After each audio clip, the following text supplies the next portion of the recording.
Sachin? Sir routine नाकाबंदी के दौरान जब गाड़ियां चेक कर रहे थे उसी समय मिली लाश। अच्छा, गाड़ी के साथ कोई आदमी था? हाँ सर, एक हरीश नाम का आदमी था। कहाँ है वो? उसे फॉरेंसिक भिजवा दिया ताकि सालों के साथ उसके फिंगरप्रिंट्स और ब्लड सैंपल ले सके। सर लगता है आजकल क्रिमिनल्स में डर ही नहीं बचा है। डिक्की में ऐसे लाश लेकर घूमते जैसे गार्डन में घूम रहे हैं। एक काम करते हैं, गाड़ी की पूरी डिटेल निकालो, साथ में मालिक की भी। सर, ये है वो जिनकी गाड़ी से हमें लाश मिली थी। बताओ, किसकी लाश है वो? कौन है वो? क्यों मारा उसे? सर मेरी बात पे यकीन कीजिए सर। सर मैं तो उस आदमी को जानता भी नहीं हूँ। चुप! जानते नहीं हो तो ऐसे ही मारा उसे? सर मुझे पता भी नहीं कि ये लाश मेरी गाड़ी में कैसे आई। सर लगता है ये ऐसे नहीं मानेगा, इसे खुराक देनी पड़ेगी। प्लीज सर, सर मैं एक शरीफ आदमी हूँ, मैं नहीं जानता ये आदमी कौन है। मैं सच कह रहा हूँ सर, किसी ने मुझे फंसाने की कोशिश की है।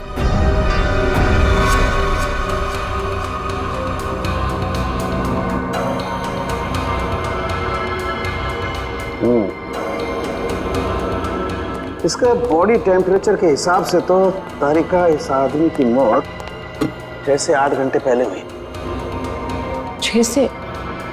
सर इसकी घड़ी भी लगभग, ये देखिए, लगभग 8 घंटे पहले ही बंद हुई है और टूट भी चुकी है। तो हाँ, इसका मतलब तो ये हुआ तारिका कि यह आदमी 8 घंटे पहले कहीं गिरा था या किसी ने इसे गिराया, और उसी दौरान इसकी सांसें भी बंद हो गई और इसकी घड़ी भी बंद हो गई।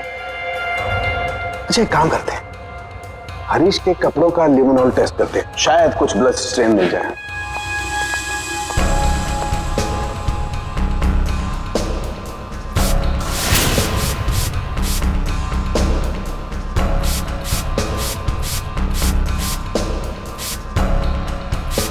एक मिनट, ठीक है।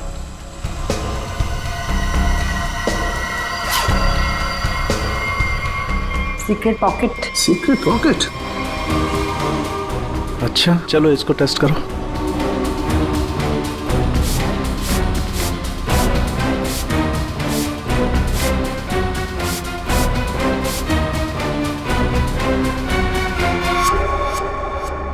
सर टेस्ट तो नेगेटिव है, कपड़ों में कोई खून के अंश नहीं दिख रहे। कमाल है, एक लाश को एक आदमी डिक्की में उठा करके रखता है और उसके कपड़ों पर कहीं भी कोई खून का धब्बा नहीं है। सर हो सकता है उसने बीच में शायद अपने कपड़े बदल लिए हो। अरे हाँ, कपड़े बदल लिए होंगे, लेकिन लाश को उठा करके रखा है उस लाश को जिसके सर पर चोट लगी है, तो सर से खून बहा होगा, न सिर्फ कपड़ों पर, उसके शरीर पे भी कहीं तो खून लगा होगा ना। खून का कोई धब्बा ही नहीं। एक बार फिर से चेक करते हैं, चक्कर क्या है।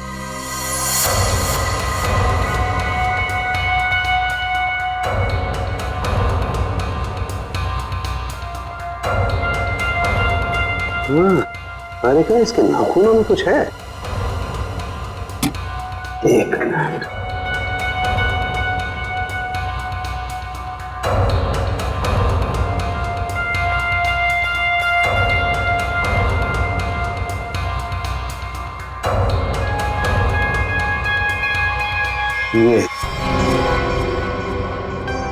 यही हमारा सुराग है। हाँ। अच्छा इसकी और बाकी की चीजें चेक की थी कपड़े के अलावा? हाँ सर, बस जूतों में से थोड़ी मिट्टी मिली है। मिट्टी मिली है? हाँ दिखाती हूँ।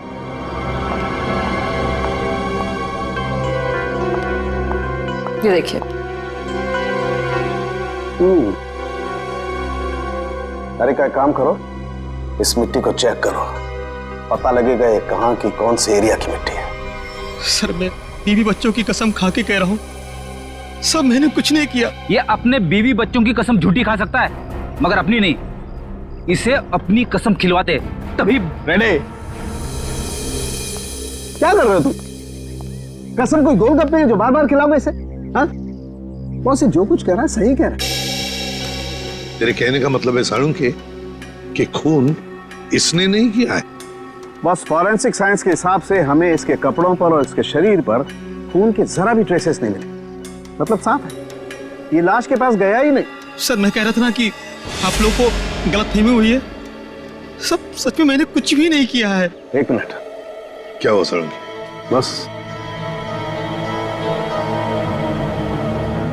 बस ये देखो, यहां पर से पेंट खुरचा गया है और यही पेंट मुझे लाश के नाखूनों में मिला है।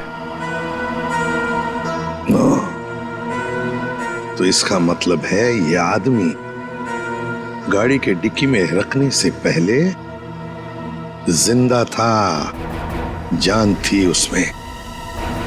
डिक्की में रखने के बाद अपनी जान बचाने के लिए बाहर निकलने के लिए हाथ पर झाड़े होंगे, तब वो खरोंचे आ गई। सर मैं सच कह रहा हूँ सर। चाहे आप मुझे फांसी पर चढ़ाते, लेकिन मैं मरते दम तक यही कहता रहूंगा सर। सर मैंने कुछ भी नहीं किया सर, कुछ नहीं किया सर। सचिन ले जाओ इसे। सर पूरी, मरने वाले आदमी के बारे में क्या पता चला? सर कुछ नहीं। उसकी जेब में से जो फोन मिल रहा उससे तो कुछ पता चला होगा। फोन बुक खाली है सर, कुछ भी नहीं है उसमें। सर उसके कॉल रिकॉर्ड की लिस्ट मंगवाई है। गुड, उससे पता चल जाएगा कि आदमी कहां कहां गया था, किस किस नंबर पर फोन किया था, सब कुछ पता चल जाएगा। सर जूतों में मिली मिट्टी की रिपोर्ट आ गई है। अच्छा, तो क्या कहती है रिपोर्ट? पायरंथ्रम के अंश मिले मिट्टी में से। What? मिट्टी में से पायरंथ्रम के अंश मिले हैं। पायरंथ्रम, पायरंथ्रम तो एक पेस्टिसाइड होता है जो अक्सर लोग गार्डन में पौधों को सड़ने से बचाने के लिए इस्तेमाल करते हैं या फिर छोटे मोटे कीड़े मकोड़ों को मारने के लिए इस्तेमाल करते हैं। तारिका, सर उस हरीश की रिपोर्ट भी आ गई है। अच्छा, गुड गुड। दिखाती हूँ। क्या बोलती है रिपोर्ट? विश्वास नहीं होगा आपको।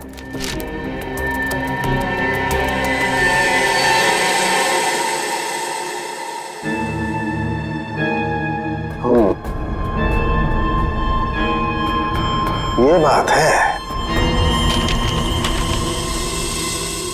सर जीपीएस के रिकॉर्ड के हिसाब से मरने वाला आदमी पहले अंधेरी से बोरीवली, फिर बोरीवली से बैंड्रा गया था।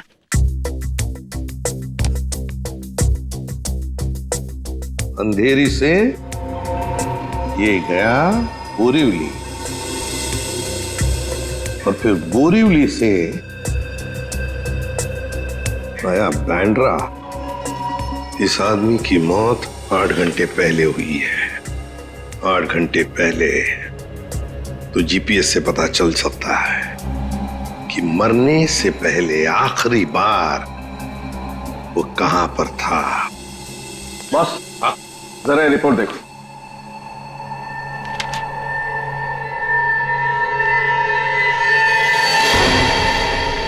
क्या ये बात है? फ्रेडी, ले आओ इसे बाहर।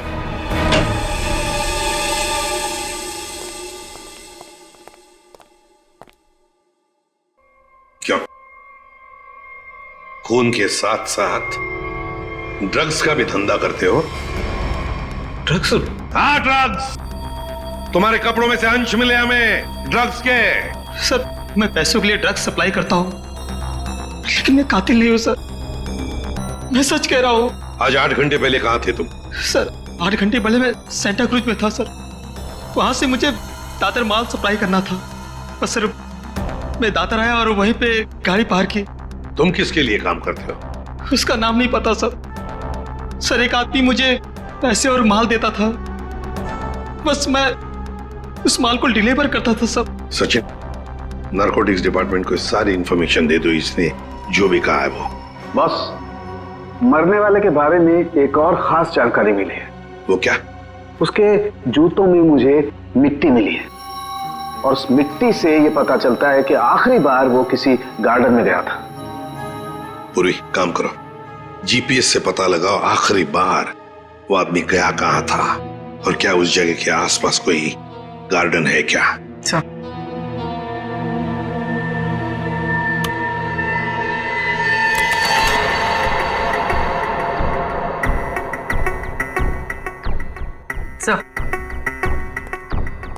सर ये आदमी शहर के बाहर एक रेजिडेंशियल एरिया है जगनवाड़ी, वहां पर गया था।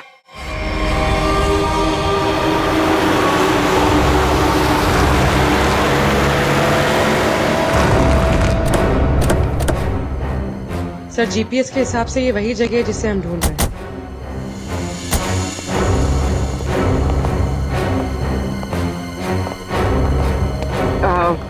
सुनिए, आप जानती हैं इसे? हाँ, ये तो सुरेश है, हमारे पड़ोस में रहता है, वो रहा उसका घर। पर आप लोग कौन है? देखिए, हम लोग सीआईडी से हैं। बात यह है कि हमें सुरेश की लाश मिली है, मौत हुई है उसकी। बड़ा अच्छा आदमी था, इतने बड़े घर में अकेले रहता था, बड़ा मेहनती था और अपना बिजनेस अच्छे से संभालता था। ऐसी कोई और बात आप बता सकते हैं जिससे हम उसके बारे में कुछ और जान सकें? हाँ, वो विदेश यात्रा के लिए निकल जाया करता था और महीने के 15-20 दिन गायब रहता था। चलो उसका घर चेक करते हैं।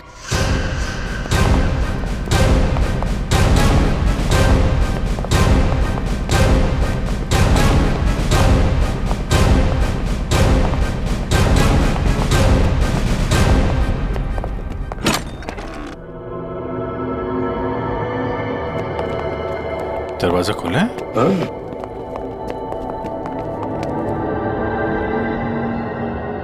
सामान तो पूरा बिखरा हुआ है।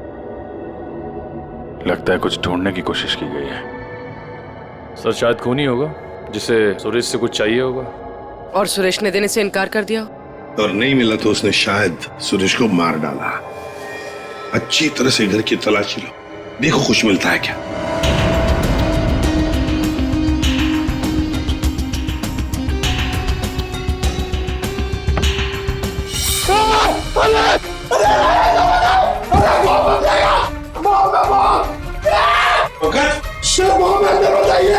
बॉम्ब?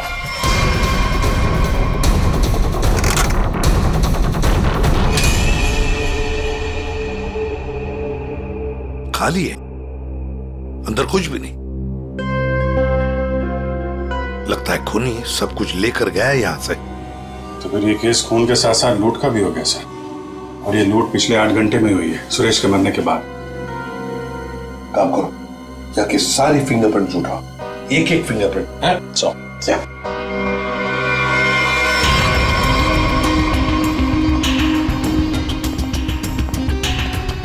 क्या आप बता सकती हैं पिछले 8 घंटों में घर में कोई आया था या घर से कोई बाहर गया था? मैंने किसी को आते जाते तो नहीं देखा। हाँ, एक लाल रंग की गाड़ी खड़ी देखी थी, वो पहले कभी नहीं दिखाई दी, पहली बार देखी थी। शायद उसी में खूनी आया होगा सर। उसका नंबर कुछ याद है आपको? कुछ देखा था? आगे के कुछ नंबर तो याद नहीं, हाँ पीछे के कुछ नंबर याद है, 2334 ऐसे कुछ था। 2334। Thank you very much. आपको पता नहीं आपने कितनी बड़ी मदद की है हमारी। अभिजीत, लाल रंग की वैन जिसका नंबर है 2334, पता लगाना पड़ेगा और सारे कंट्रोल रूम्स में इसकी इंफॉर्मेशन भेजनी पड़ेगी।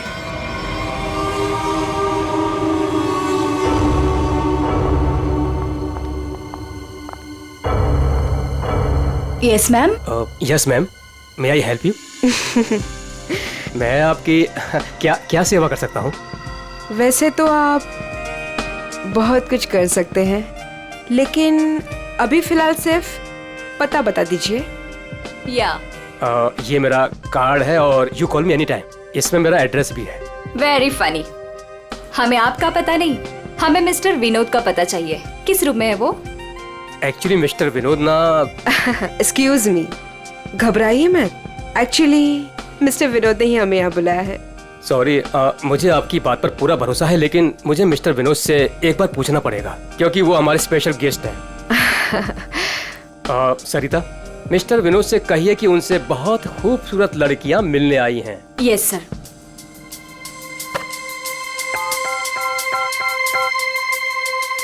मिस्टर विनोद, आपसे 2 लड़कियां मिलने आई है। ओके, जाइए आप, आपको मिस्टर विनोद ने बुलाया है। Room number 305।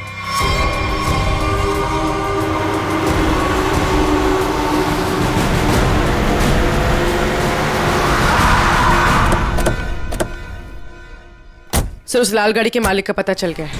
वो किसी विनोद के नाम पे रजिस्टर्ड है। यहाँ इस होटल में छुप के बैठा है।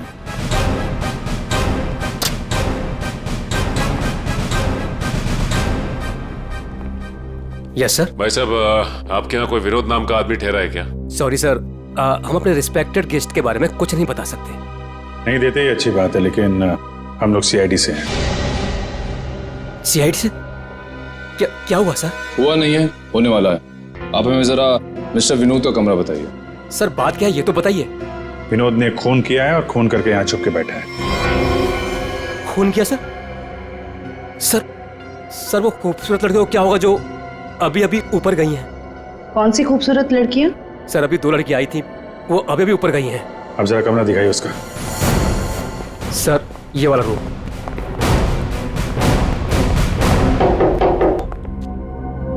मिस्टर विनोद,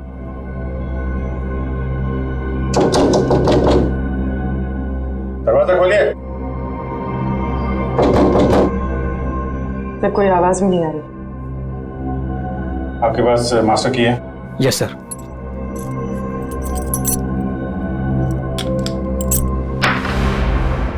विनोद,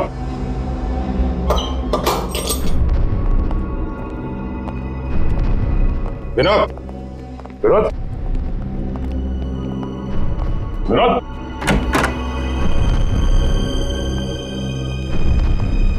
अरे यहाँ कमरे में तो कोई भी नहीं है। तुम तो कह रहे थे कि 2 लड़कियां मिलने आई थी, यहाँ तो कोई भी नहीं है। पता नहीं सर, हमने इसी कमरे में फोन करके पूछा था विनोद जी से, तभी लड़कियों को भेजा था यहाँ पर। फिर अचानक से गायब कहाँ से हो?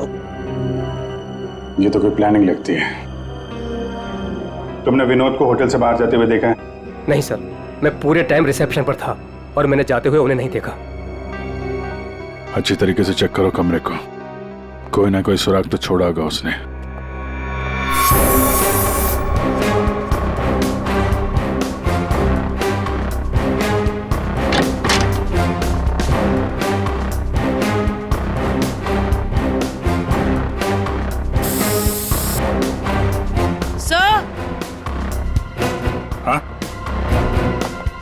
सर ये खून के निशान।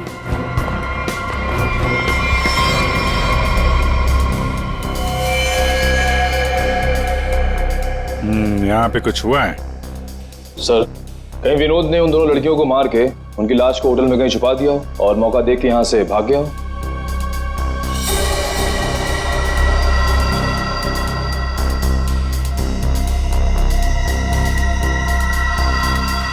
लाल रंग का धागा, ये तो किसी कपड़े का रेशा लगता है।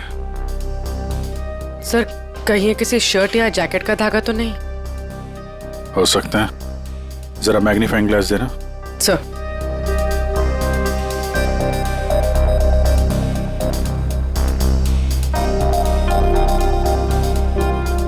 ओ, इस पे भी खून लगा हुआ है। तो धक्का मुक्की में जब यहां से निकला होगा तो ये कपड़े का रेशा यहां अटक गया। मैं सब एक बात बताओ, ये जो लड़कियां आई थी उनमें से किसी ने लाल रंग का कुछ पहना हुआ था क्या? हाँ सर, एक लड़की ने लाल रंग का ड्रेस पहन रखा था। फिर तो उस लड़की की ड्रेस का धागा ही है। और इन दोनों लड़कियों को रिसेप्शन पे तो किसी ने देखा नहीं जाते हुए। इसका मतलब हो सकता है ये होटल में ही हो दोनों। ठीक है, पूरा होटल छान मारो। पूर्वी, ये जो लॉबी में सीसीटीवी कैमरा लगा है ना, उसकी फुटेज चेक करो। अगर वो लोग होटल से बाहर गए होंगे, लॉबी से होकर ही जाएंगे।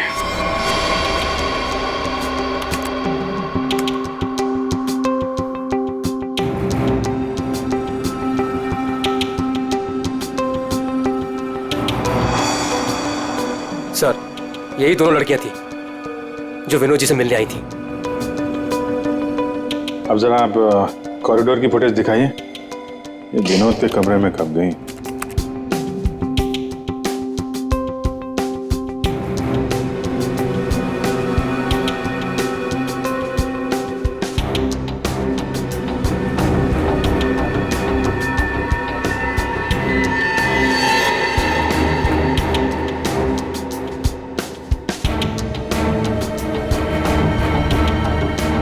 ये लोग अंदर तो नहीं थी। अच्छा फॉरवर्ड करो, बाहर कब आई?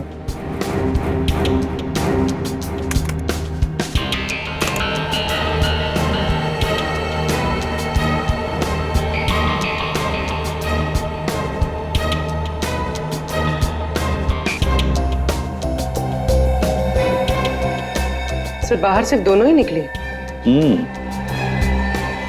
विनोद कहाँ गया? तो फॉरवर्ड करो।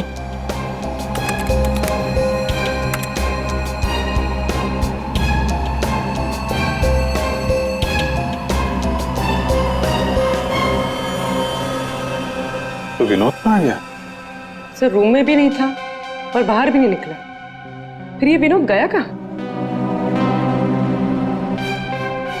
एक मिनट, जब वो फुटेज दिखाना जब लड़कियां कमरे से बाहर निकली थी।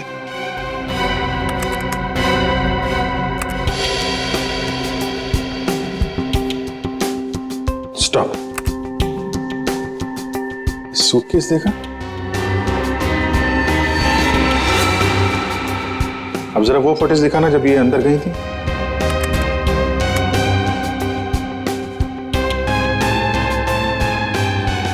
या स्टॉप स्टॉप, देखो जब कमरे के अंदर जा रही थी तब सूटकेस नहीं है, और जब बाहर निकली तो इतना बड़ा सूटकेस।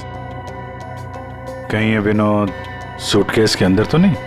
सूटकेस में विनोद? हाँ, मार के अंदर डाल दिया हो। अब जरा एग्जिट की फुटेज दिखाइए। इन दोनों लड़कियों ने होटल कब छोड़ा? सर ये तो एक ही औरत बाहर जाते हुए दिख रही है, दूसरी औरत कहाँ गई? दूसरी कहाँ है? फॉरवर्ड करो।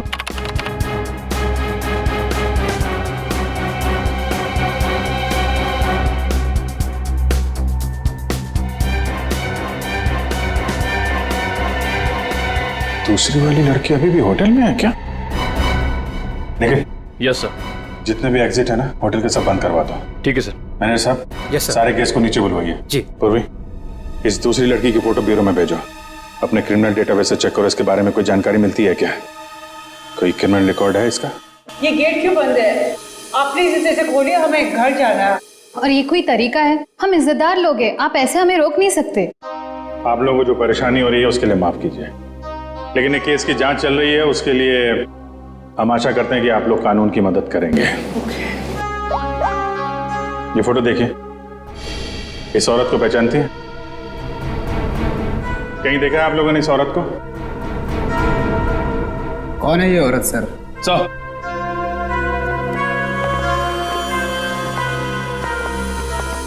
सर पूरा होटल सील कर दिया है, अभी यहाँ से कोई बाहर नहीं जा सकता। साथ ही साथ उस लड़की के बारे में पूरी छानबीन की, लेकिन कुछ पता नहीं चला उसके बारे में। लड़की अगर मिली नहीं है तो फिर यहीं कहीं होगी। मैनेजर साहब, कोई और दरवाजा है जहां से होटल से बाहर जा सकते हैं? सर यहाँ पे कोई खुफिया रास्ता तो नहीं है, लेकिन पार्टी हॉल में एक दरवाजा है जहां से बाहर जा सकते हैं। लेकिन वहां पर तो पार्टी चल रही थी। अरे पार्टी चल रही थी, बाहर तो जा सकते हैं ना। तुम फोटोग्राफर इधर आओ। यस। तुम पार्टी में थे? हाँ सर। फोटो खींची? यस। कैमरा दो।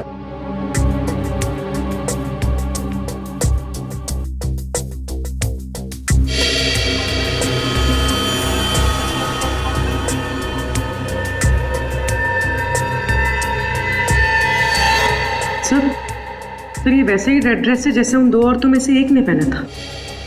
तो यही है वो औरत। ये तो किसी आदमी से बात कर रही है।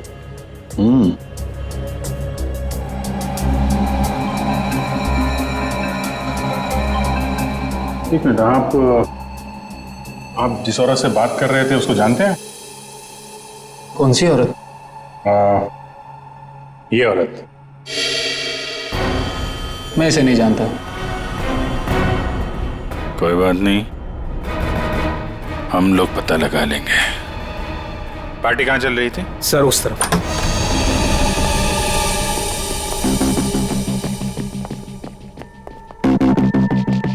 सर फोटो के हिसाब से उस औरत ने वहां कहीं हाथ रखा है।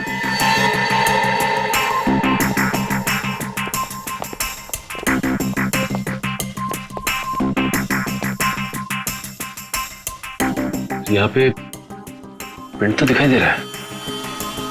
यहाँ पे हाथ रखा, पास में दरवाजा है, यहीं से निकल गई होगी। उठाओ इस प्रिंट को।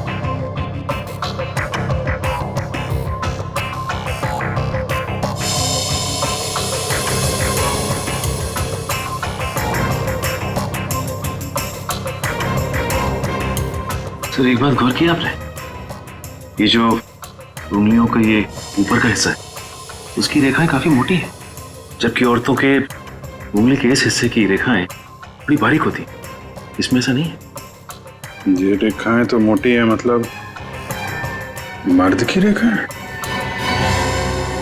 लेकिन ये जो रेखाओं के हिसाब से जिसे हम ढूंढ रहे हैं, फिर तो वो कोई औरत नहीं है, कोई मर्द है। सर कैसी बात कर रहे हैं सर? मैंने उन दोनों को नजदीक से देखा था और बड़े गौर से देखा था, वो दोनों लड़कियां थी। मेरे साहब, साइंस और टेक्नोलॉजी झूठ नहीं हो सकती है। वो जो दूसरी औरत आपके होटल में आई थी वो एक मर्द है। सर शायद इसलिए हमारे डेटाबेस में उस लड़की की कोई पहचान नहीं मिली, लेकिन इस फिंगरप्रिंट से उस मर्द की पहचान हो सकती है। जयवंती, ये फिंगरप्रिंट्स डॉक्टर सालुंके की लैब में भेजो। Yes sir. इसमें पसीने के डीएनए भी होंगे, उससे उस आदमी के बारे में सारी जानकारी मिल सकती है।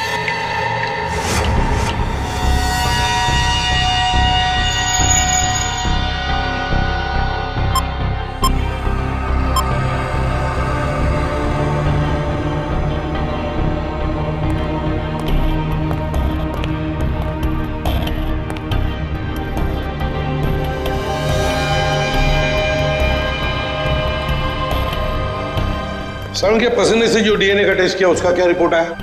बस पसीने से डीएनए तलाश कर रहे हैं, जूता चप्पल तलाश नहीं कर रहे। टाइम लगता है यार, लंबा प्रोसेस है। अच्छा, मतलब मुजरिम हमारे हाथ से निकल जाएगा, उसके बाद में तू रिपोर्ट देगा। अच्छा सर इसका मतलब हमें कुछ और एविडेंस की तलाश करनी होगी उस कातिल की पहचान के लिए।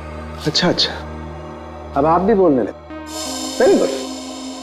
मतलब इससे पहले कि मैं कुछ बताऊं, आप लोग पहले ही अपने नतीजे पर पहुंच गए। अब यार ऐसी उल्टी सीधी बातें करने में जो टाइम वेस्ट कर रहा है उससे बेटर है काम पे लग जाता तो कुछ हाथ लग जाता। यार सच कहूं ना तो कई बार तुम लोग, और खास करके तुम, मुझे बहुत हर्ट करते हो। मैंने दिल दुखाया? मैं क्या तेरी गर्लफ्रेंड हूं? नाटक बंद कर और साफ साफ बता क्या मिला। चल। इस पसीने में हमें कुछ ऐसा पदार्थ मिला है जिससे हम खूनी के काफी नजदीक तक पहुंच सकते हैं। क्या मिला? इसमें हमें हाइपरडोल नाम का एक पदार्थ मिला है जो अक्सर दवाइयां बनाने के काम में आता है। जो दवाइयों में इस्तेमाल होता है, मतलब जिसका भी पसीना है वो बीमार है, ये तो कोई भी बता सकता है। लेकिन कोई ये नहीं बता सकता है कि उस बीमारी का नाम है हाइपोक्रोनिया। हाइपोक्रोनिया ये एक जेनेटिक डिसऑर्डर है। इस बीमारी की वजह से इंसान कई बार अपना दिमागी संतुलन खो बैठता है, जिस वजह से उसका शरीर भी उसका साथ नहीं देता और वो इंसान इधर उधर यूं ही बिना जाने घूमने लगता है। लेकिन ये बीमारी हमारे देश में बहुत कम लोगों में पाई जाती है। It's a rare disease. Boss, बहुत कम ऐसे अस्पताल हैं जिसमें हाइपोक्रोनिया नामक बीमारी का इलाज होता है। अच्छा, हाइपोक्रोनिया। सचिन, ढूंढो सारे हॉस्पिटल्स जहां पर इस बीमारी का इलाज होता है और वहां से उनके पेशेंट्स की लिस्ट भी लेकर आओ। हमें जिसका इंतजार है वो उन्हीं लिस्ट में से कोई एक है, उन्हीं पेशेंट्स में से कोई एक। हेलो डॉक्टर साहब। Hello, yes. हम लोग सीआईडी से हैं। एक्चुअली हम लोग एक खून के केस की जांच कर रहे हैं और हमारा सस्पेक्ट आपका मरीज है। कौन है वो? ये तो आप बताइए। आप किसी ऐसे आदमी का इलाज कर रहे हैं जिसे हाइपोक्रोनिया नाम की बीमारी है? इस बीमारी का इलाज तो मेरे पास 3 लोग करवा रहे हैं। शायद इनमें से ये एक हमारा सस्पेक्ट है। ओके।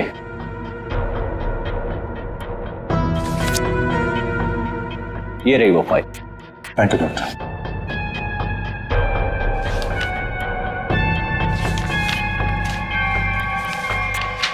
हाँ? ये तो वही आदमी है जो होटल में था, तो निखिल के साथ दरवाजे बंद करवा रहा था। तो ये है वो दूसरी औरत।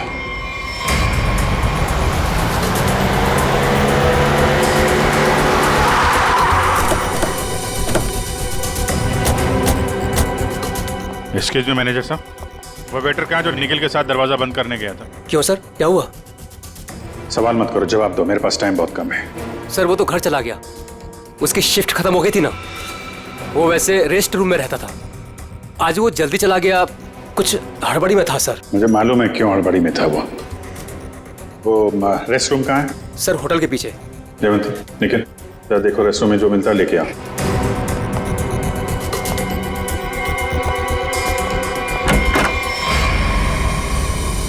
ये लॉकर है।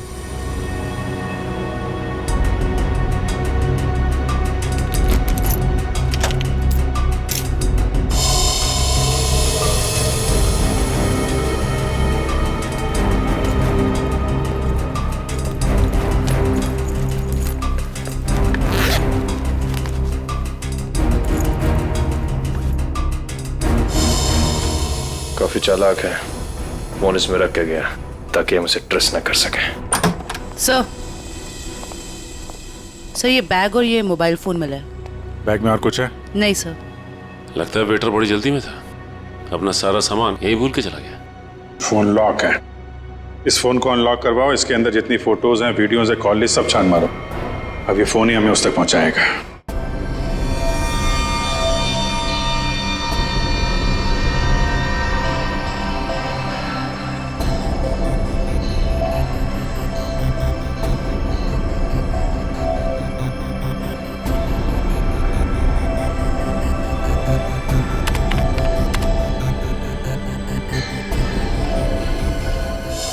क्या बात है सारंगे, बड़ा खुश नजर आ रहा है तू। बॉस, इंसान को हमेशा खुश रहना चाहिए, मुस्कुराते हुए रहना चाहिए। इससे क्या बीपी कंट्रोल में रहता है, चेहरे पर झुर्रियां जरा कम आती है। अच्छा हैंडसम, फोन से क्या पता चला, बता जल्दी। कोई फोटोज नहीं, कोई मैसेजेस नहीं, सिर्फ एक कॉल रिकॉर्डिंग मिली है इस फोन में से। Recorded call? तो फिर सुनते ना। हाँ सर, सुनाती। हाँ। अच्छा बॉस, ये हमें होटल में से जो वेटर का बैग मिला था, इस पे मुझे ये काई मिली, एल्गी, जिसे सीवीड कहते, वो। सीवीड, समुद्री काई? सर। हाँ।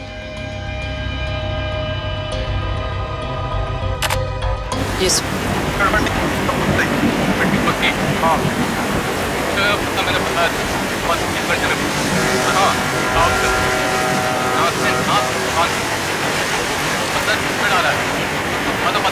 ये क्या हिब्रू भाषा में बात कर रही है? अरे नहीं फ्रेडी, बैकग्राउंड में साउंड बहुत है इसलिए ऐसी आवाज आ रही है। सर दो लोगों की बात करने की आवाज है।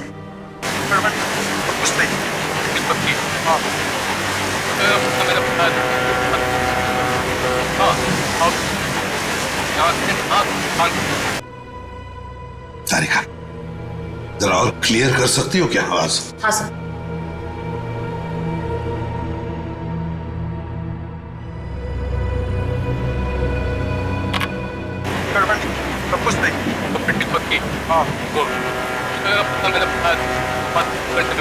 लगता है कोई खास डील की बात चल रही है। सर लेकिन डील कहाँ होने वाली है इसका पता नहीं चला।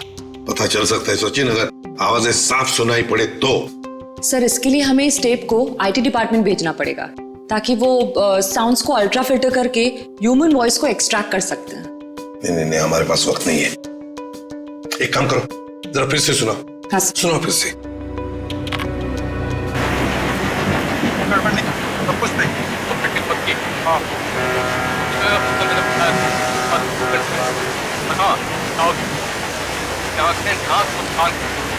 सर ये तो किसी पानी के जहाज के सायरन की आवाज है।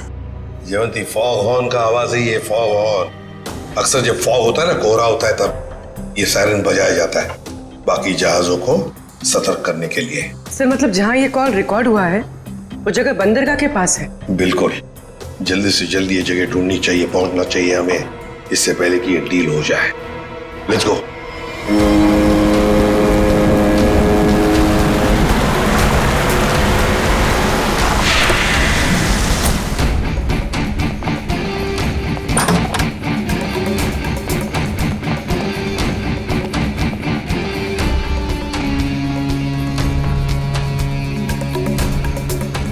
Welcome welcome welcome. कहाँ है तुम्हारा बॉस? बॉस यहाँ है। मिस्टर विनोद से कहिए कि उनसे बहुत खूबसूरत लड़कियां मिलने आई हैं। हाँ ठीक है, उन्हें मेरे रूम में भेज दो। खुशामदीद, आइए। वादे के अनुसार मैंने आप लोगों को हीरो के सैंपल्स तो भेज ही दिया था, आप लोगों ने देख भी लिया होगा।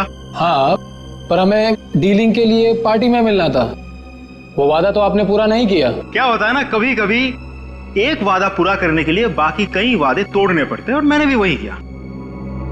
खैर, हमें तो अपने हीरो से मतलब है, और वो हमें आपसे मिले तो हमें कोई परेशानी नहीं। अब जरा उन कीमती हीरो के कीमत के दर्शन हो जाता तो बहुत अच्छा होता। पूरे 5 करोड़ हैं। अब आप भी हीरो के दर्शन दिखा दीजिए। फैंटास्टिक।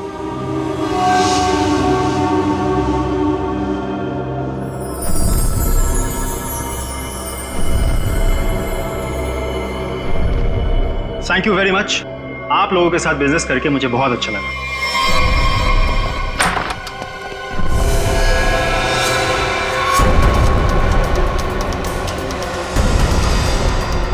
चलो फटाफट, जल्दी जल्दी चल ना, जल्दी चल। तुम लोग?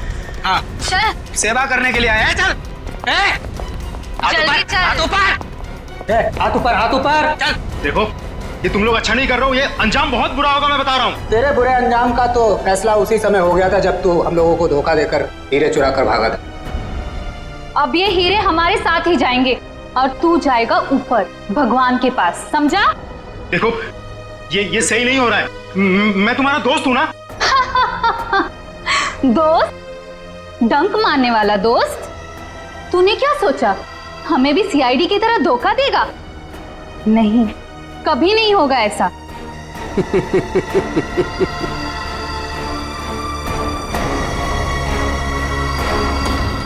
ये ला, बैग मुझे दे। धोखेबाज!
बस बस, कहाँ जा रहा है?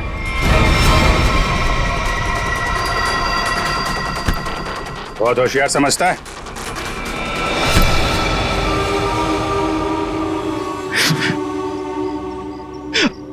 आप, मैंने मारा सुरेश को। क्यों मारा? हीरो के लिए। हीरो के लिए? हमें पता चल गया था कि सुरेश विदेश से हीरा स्मगल करता है। हमने तभी सोच लिया था कि क्यों ना रास्ते में ही हीरे लूट ले उससे, और रातों रात अमीर बन जाए, इसलिए खून कर दिया उसका। क्यों? सर, हम सुरेश को मारना नहीं चाहते थे। हमें पता चल गया था कि सुरेश हीरे लेकर मॉल के पार्किंग लॉट में था। हम बस उससे हीरे छीनकर वहां से चले जाना चाहते थे, पर सुरेश ने हीरा अपने घर पे छुपा के रखा था। तुमने उसके घर की चाबी छीनने की कोशिश की, लेकिन सुरेश ने आसानी से तुम्हें चाबी नहीं दी। मजबूरन उसे मारना पड़ा सर। फिर सुरेश की लाश तुमने हरीश की गाड़ी की डिक्की में डाल दी। उस वक्त हरीश मॉल में गया था ड्रग्स का डील करने के लिए, है ना? और फिर हम सुरेश के घर पे चले गए, वहां से हीरे लिए और अलग अलग हो गए ताकि हम पे किसी को शक ना हो। पर दूसरों को धोखा देने वाले खुद धोखे में आ गए। वो हीरे नकली थे। क्यों? और असली धोखेबाज तो विनोद था, जिसने असली हीरे अपने पास रख के नकली हीरे हम लोगों को थमा दिए। तो तुमने सोचा कि विनोद के मार के बदला भी पूरा हो जाएगा और हीरे भी मिल जाएंगे, है ना? हमें पता चल गया कि ये हीरो का सौदा होटल में करने वाला है। पर विनोद को पता चल गया कि उसके पीछे सिर्फ तुम ही नहीं, हम भी पीछे पड़े थे। और इसीलिए मुझे अपना प्लान बदलना पड़ा।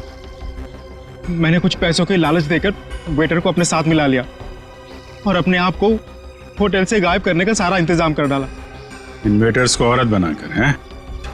तुम में से एक ने इसे सूटकेस में बंद करके होटल से बाहर निकाल दिया। लोगों को लगा कि विनोद मर गया है, विनोद गायब और तुम्हारा भी काम हो गया। क्यों?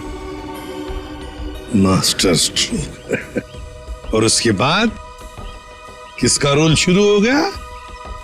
वेटर का। हाँ, विनोद के बाद हीरो का सौदा मैंने ही किया क्लाइंट के साथ। पर हमें विनोद की चाल का पूरा अंदाजा था, इसलिए हमने कभी यकीन नहीं किया कि विनोद मर चुका है। हम विनोद के क्लाइंट को पहचानते थे। जब हमने वेटर को क्लाइंट के साथ देखा तब हम पहचान गए थे कि विनोद ने उसे अपने काम के लिए रखा। तब हमने इसे पैसे दिए और इसने हमें विनोद का लोकेशन बताया। विनोद, अपने दोस्तों के साथ प्लान बनाकर तुमने हीरे लूटे और फिर लालच में आ गए। तुमने सोचा क्यों न सारे हीरे मैं अपने आप के लिए रख लूं, इसलिए उन्हीं दोस्तों के साथ तुमने धोखा किया, गद्दारी की। असली हीरो की जगह नकली हीरे दे दिए उन्हें। इस सारे चक्कर में तुमने एक खून भी किया, सुरेश का खून। कानून तो तुम्हें कड़ी से कड़ी सजा देगा, शायद फांसी होगी तुम्हें, फांसी।